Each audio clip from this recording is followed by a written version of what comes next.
Record के पहले धारक फ्रेंचमैन गैस्टन डी चासेलॉक-लॉबर्ट थे।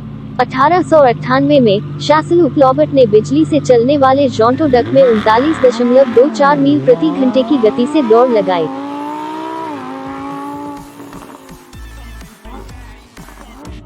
ठीक एक महीने बाद ये रिकॉर्ड बेल्जियम कैमिली जेनाजी ने ले लिया।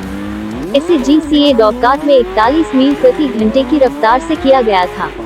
रिकॉर्ड 1899 के दौरान दो रेस कार चालकों के बीच आगे और पीछे चला गया। जेनाजी ने इस रेस को बेहतर बनाया। ये पहली उद्देश्य निर्मित स्पीड कार की शुरुआत के साथ आया, जिसने इस प्रक्रिया में 100 किलोमीटर प्रति घंटे की मील के रिकॉर्ड को तोड़ दिया। ये 65 मील प्रति घंटे का रिकॉर्ड लगभग 3 साल तक बना रहा। भाप से चलने वाली कार के साथ एक अन्य फ्रांसीसी व्यक्ति लियोन सरकोलेट ने चुनौती स्वीकार की और उसके द्वारा पिछले रिकॉर्ड को 10 मील प्रति घंटे से तोड़ा गया था। हालांकि यह रिकॉर्ड लगभग लंबे समय तक नहीं टिका। अमेरिकी विलियम के वैंडरबिल्ट ने पहली आंतरिक दहन इंजन संचालित कार में केवल 4 महीने बाद ही इस रिकॉर्ड केवल 1 मील प्रति घंटे से तोड़ दिया। 1902 और 1906 के बीच की अवधि में रिकॉर्ड में कई बार बदलाव देखा गया। हेनरी फोर्नियर, मॉरिस ऑबियरिस और आर्थर ड्यूरे द्वारा सफल प्रयास किए गए। ये तब तक था जब तक हेनरी फोर्ड ने अपने फोर्ड 999 रेसर में 1904 में रिकॉर्ड बनाया था। ये पहली बार था जब स्पीड रिकॉर्ड फ्रांस या बेल्जियम के बाहर स्थापित किया गया था। लुईस रिगोई और फिर पियरे डी कैटर्स ने फ्रांस और बेल्जियम के लिए रिकॉर्ड वापस ले लिया। 103.56 मील प्रति घंटे की गति के साथ अपने दूसरे सफल रिकॉर्ड प्रयास में लुईस रिगोई द्वारा 100 मील प्रति घंटे के महत्वपूर्ण रिकॉर्ड को पार किया गया था।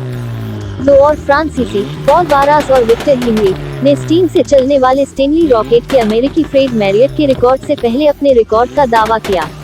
फ्रेड मैरियट ने डेटोना बीच पर 127.66 मील प्रति घंटे की रफ्तार तय की। 1909 के अंत में हेनरी द्वारा ब्रुकलैंड, इंग्लैंड में खिताब हासिल करने से पहले ये रिकॉर्ड 3 साल से अधिक समय तक कायम रहा। शुरुआती रिकॉर्ड अलग अलग मानकों के तहत स्थापित किए गए थे, जिनमें विश्व रिकॉर्ड कहीं ठीक रूप से लिखे नहीं जाते थे। उसके बाद एसोसिएशन इंटरनेशनल डेस ऑटोमोबाइल क्लब्स रिकोनस को रिकॉर्ड पर अधिकार के रूप में मान्यता दी जाने लगी। उनके इसी संस्था के मानक का उपयोग किया जाने लगा। उनके नियमों में किसी भी कार को विपरीत दिशाओं में 2 चक्कर लगाने का प्रावधान था। इसका मतलब ये था कि किसी भी कार को एक तरफी हवा की दिशा का लाभ नहीं मिलता था। इन चक्करों को शुरू में 30 मिनट के भीतर पूरा करना था, हालांकि बाद में इसे 1 घंटे में बदल दिया गया। पहली बार इन नए नियमों के तहत रिकॉर्ड स्थापित किया गया था। लिविंगस्टन हॉनेस्टर ने 1914 में ब्रुकलैंड में अपने बैंस नंबर 3 में 124 मील प्रति घंटे की गति हासिल की और अपना रिकॉर्ड दर्ज करवाया। प्रथम विश्व युद्ध के बाद केनिलमली गिनीज ने सनबीम 350 HP में रिकॉर्ड बनाया। 1920 के दशक में ये पहला सफल प्रयास था। इनमें से सबसे उल्लेखनीय एक दशक के भीतर मैल्कम कैंपबेल के किए गए 4 दावे थे। उन्होंने शुरुआत में सनबीम 350 HP को चलाया, उसके बाद एरो इंजन द्वारा संचालित ब्लूबर्ड को चलाया।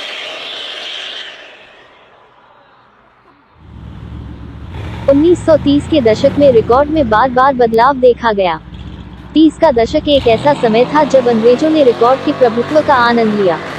कैंपबेल, जॉर्ज ईस्टन थंडरबोल्ट में 3 बार और जॉन कॉब ब्रेल्टन में 2 बार द्वारा कुल मिलाकर 5 बार दावा किया गया। 30 के दशक में रिकॉर्ड 369.74 मील प्रति घंटे की चढ़ाई देखी गई थी। कॉब 1947 में इसे बढ़ाकर 394 मील प्रति घंटे करने के लिए लौटा। 1960 के दशक में अमेरिकियों मिकी थॉम्पसन और बॉब समर्स द्वारा 400 मील प्रति घंटे से ऊपर की गति के साथ 2 और सफलताएं दिलाई गई। जेट इंजनों की शुरुआत ने शुरू में नियमों पर कुछ भ्रम पैदा किया, जिसे बड़ी सीमित अनुमति दी गई। मैल्कम कैंपबेल के बेटे डोनाल्ड ने उस अवधि में ब्लूबर्ड CN7 में रिकॉर्ड बनाया। आखिरकार एसोसिएशन के प्रभारी, जिसने बाद में अपना नाम बदलकर फिया कर लिया था, ने पहियों पर चलने वाले किसी भी वाहन को रिकॉर्ड के लिए पात्र होने की अनुमति देने के लिए नियमों को बदलने का फैसला किया। रिकॉर्ड का दावा करने वाली पहली जेट संचालित कार अमेरिकन क्रेग ब्रीगलवे द्वारा संचालित स्पिरिट ऑफ अमेरिका थी। उन्होंने 1960 के दशक में 1965 में अपनी अंतिम सफलता के साथ 594 मील प्रति घंटे तक पहुंचने के साथ रिकॉर्ड को 4 बार और स्थापित किया। 60 के दशक में 2 अन्य अमेरिकियों द्वारा रिकॉर्ड समय निर्धारित किया गया था, विंगफुट एक्सप्रेस में टॉम ग्रीन और ग्रीन मॉन्स्टर में आर्ट अल्फोन्स। 630 मील प्रति घंटे की गति के साथ रॉकेट संचालित ब्लू फ्लेम में रिकॉर्ड स्थापित करने वाला अंतिम अमेरिकी गैरी गैबेलिच था। 13 साल रिकॉर्ड के कायम रहने के बाद ब्रिटेन के रिचर्ड नोबल के थरस 2 में 1983 में 4 मील प्रति घंटे की गति से इस रिकॉर्ड को तोड़ा। वर्तमान रिकॉर्ड 1997 में Andy green driving trust SSC द्वारा स्थापित किया गया था। Twin Rolls Royce spy powered car 2 चक्रों तक पर औसतन 760.343 मील प्रति घंटे से तक चलाई गई। ब्लडहाउंड LSR प्रोजेक्ट में रिचर्ड नोबल और एंडी ग्रीन दोनों को शामिल करते हुए 1997 के रिकॉर्ड को पार करने के प्रयास अभी भी किए जा रहे हैं। प्रोजेक्ट की योजना 1000 मील प्रति घंटे के निशान को हिट करने की है, जो हासिल होने पर अब तक के सबसे बड़े अंतर से रिकॉर्ड तोड़ दिया जाएगा। अभी के लिए बस इतना ही। अगर आपको हमारा यह वीडियो पसंद आया हो तो हमें सब्सक्राइब करना और लाइक करना न भूलें। धन्यवाद।